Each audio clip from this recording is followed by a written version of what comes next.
the city of Houston, Texas, taping for TV broadcast. My brother's keeper, Man Up, You Matter.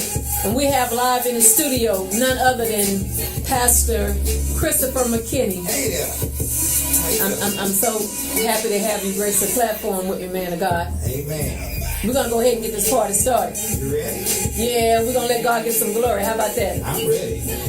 We're live on the air also on gospelradionation.com. Thank you all for tuning in. And we are in the studio with Miss Lynette E-Patterson, Minister Lynette E-Patterson. And we are on the platform of Man Up. So we're live on the radio and we're live on TV. That's what you're telling me. You know what? God said double for your trouble. Double for your trouble. You know Look at God. Look at God. That's what he does. He does not do anything halfway. So I'm ready. I mean, I'm you ready to roll with it? I'm ready to roll with it. I'm honored to be right here on the show with you. I feel good.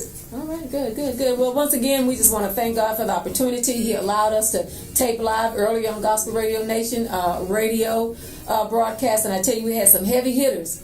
I mean, can you believe you and the other brother, King Tut, after almost 12, 14 years? Yes, God will reconnect. Bring you full circle of when I walked in, and he was like, I know you. I was like, I know you. And all of a sudden, after he was giving his testimony, I realized, okay, it was a Telford unit. We both were incarcerated in the same penitentiary, and to see what the brother is doing amazing things. Of course, people are surprised to see that God has allowed me to build and own 2 gospel radio stations that broadcast into 175 countries. God can use anybody, really. And that's what this platform is all about. This is more than a TV show.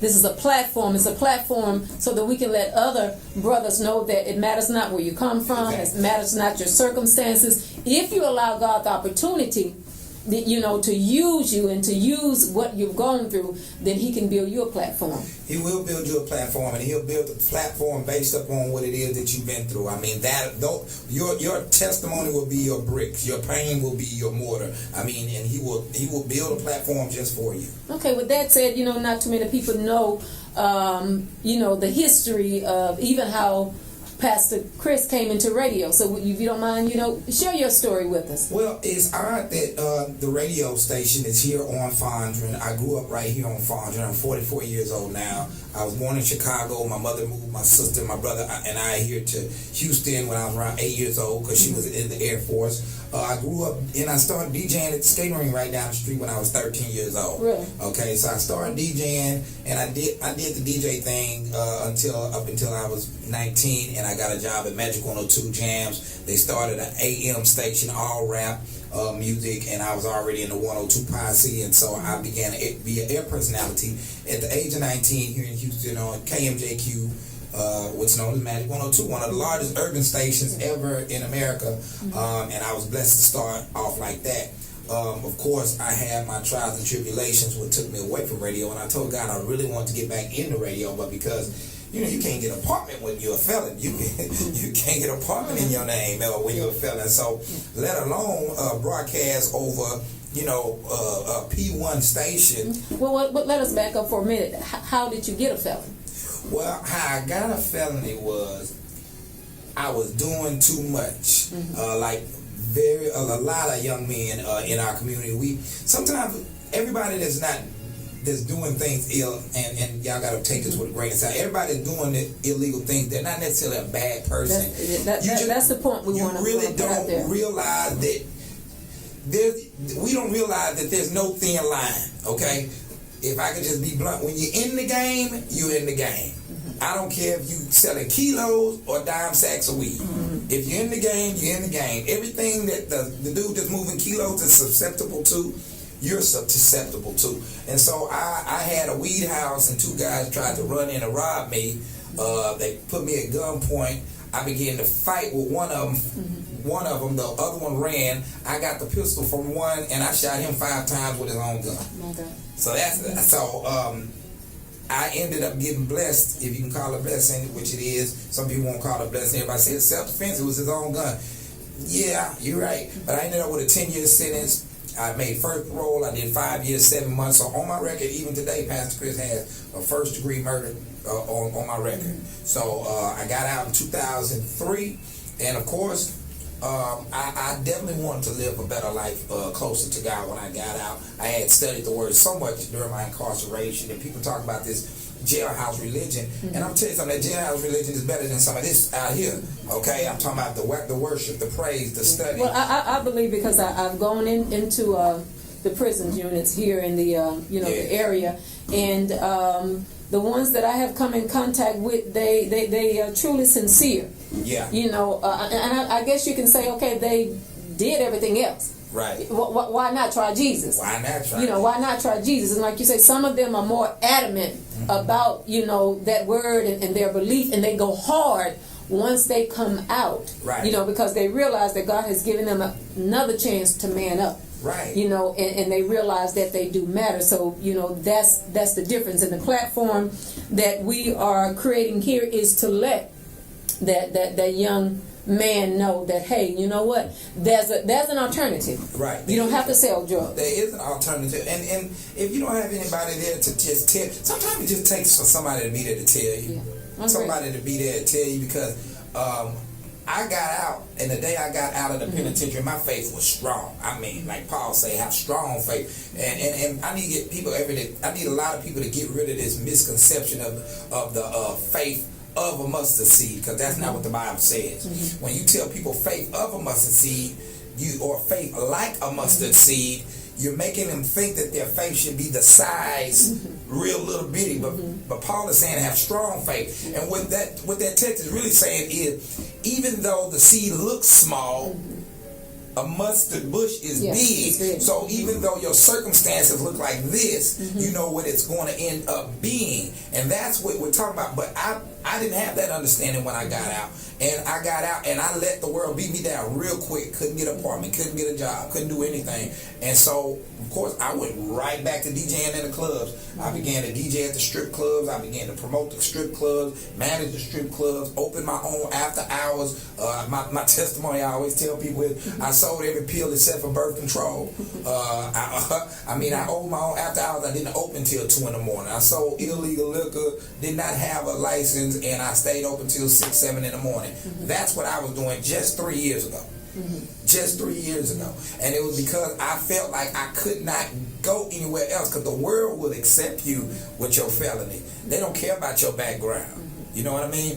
But it's the establishment, the corporations, or what have you, and in some cases understandably so, but I don't know what you expect me to do. So I ended up going back into that field, and I got trapped. And what I've come across with is, a lot of guys, once they get out, it's hard for them to because they've been in so long. Yes. And it's hard for them to transition back into society, because really society has no avenues, no resources, really no programs, to give them some sense of direction. Yes. And so what my Brother's Keeper, we're working on a project called Project Transform. Okay. And so what this project would do, we will have avenues. We will connect with companies who do hire ex-felons. Right. And some of them, have not even completed, 8th grade. Right. So what we want to make sure is, because how can you fill out an application if you can't read? I mean, a lot of people don't know a lot about me. I see people on my Facebook Live and things that they don't know. I put all this together. I learned how to configure this. I know how to do. I didn't complete the 9th grade. The last grade that I completed was the 8th grade. A lot of people don't know that about me. A lot of people don't know. I went, and as soon as I dropped out of 9th grade, I got a GED. I read better than most people. I can do all kinds of arithmetic in my head. I mean, they say I write like a girl. I mean, like, I'm not illiterate by far, but I'm very self-educated. Well, I believe you refuse to let your circumstances dictate to you. Yeah. I even encourage, those men who are behind bars, to let them know, hey, your crime is what you did. Right. That's your crime. Your crime, does not define your character. Right. That's not who God made you. And, we both know the story of David. Right. David did it. Yeah. If it could be done, David did it. Yes. But then at the end of the day, God declared David to be a man after his own heart. Yeah. And everything that he did. Yes. So Pastor Chris, we want to encourage, that brother. And this platform is not for those who got it all together. So some of you may not even understand our passion. Mm-hmm. But as we sit here, we're no strangers to murder. Right. You follow what I'm saying? My dad was murdered. My son's father still serving time for murder. Mm-hmm. My son, because of a situation happened to him, is serving some time because of murder. Right. And we don't want to see another soul lost. No. So that's why we're here today. We're crying out to you to let you know there is a way of escape. And you got to know, that young blood down the street, that's not your enemy. Right. He's not the one you need to be fighting. It is a bigger fight. Right. I think a big part of it is a miseducation. Well, because of course. if we think about even Paul before his transformation, or Saul before his transformation to Paul, he was killing Christians left and right. Now, but if you really think about it, let's think about it now. Saul, before his name changed to Paul on Damascus Road, was he an evil man, or did he think he was doing the will of God? See, even in this situation, Saul thought that killing Christians was doing the will of God because he felt like they were trying to take the Jews away from the law that Moses had brought them because of what God had told them to do. And sometimes we think we're doing what's right. We think we're doing what's right because of miseducation. We don't understand that we become our own worst enemy. I mean, I think back, hindsight is truly 20/20. It really is. It really is. So now, we're gonna go back to you saying you had your little weed deal going on, and I'm a mother who dealt with a son that was addicted to drugs, and I don't wish that nightmare on my worst enemy. I'm telling you, because it's not just that they sell you the weed, but you got it now where they lace this stuff with all kind of stuff, embalming fluid and all this other kind of stuff, and it really makes it fries your brain. Yeah, it fries your brain. But would you say that we're killing our own kind? I said we're doing a job on ourselves. We really are doing a job on ourselves. I mean, we continuously. We have a lot of our people of our color that say, well, we're the original children of Israel. Let's get through this right here. One, if we are, we're still doing the same thing we've been doing for thousands of years. Repeating the cycle. Turning away from God. He allows our enemies to come in, put their foot on our neck, and then we cry out to him. And he frees us. And then we turn away from God. And he allows the enemy to come in and put their foot on our neck. They were in bondage in Egypt 400 years. We were in bondage in America 400 years. They were led out of Egypt by a man that said they was able to go to the mountaintop and see the promised land, but not able to go in. We were led out of the civil rights era by Martin Luther King that said he's been to the mountaintop, seen the promised land. I may not be able to make it there with you. We continuously go through the same cycle over and over and over again, like the children of Israel. And part two of that is the children of Israel have no promise. They have no promise. They have no blessing. They said that your seed shall be blessed, not your seed. Paul goes into it in the book of Galatians, I believe it's 3:16, and then you can go back and look where Abraham gets the promise.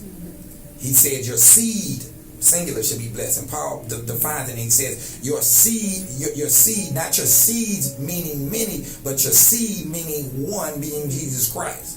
So God protected the children of Israel so that the seed could come. So at this time, the Jews don't have any problems. That's why we're all able to be grafted into his grace through the blood. I tell you, we're going to hold that thought. We're going to pause for the cause, and we'll be right back.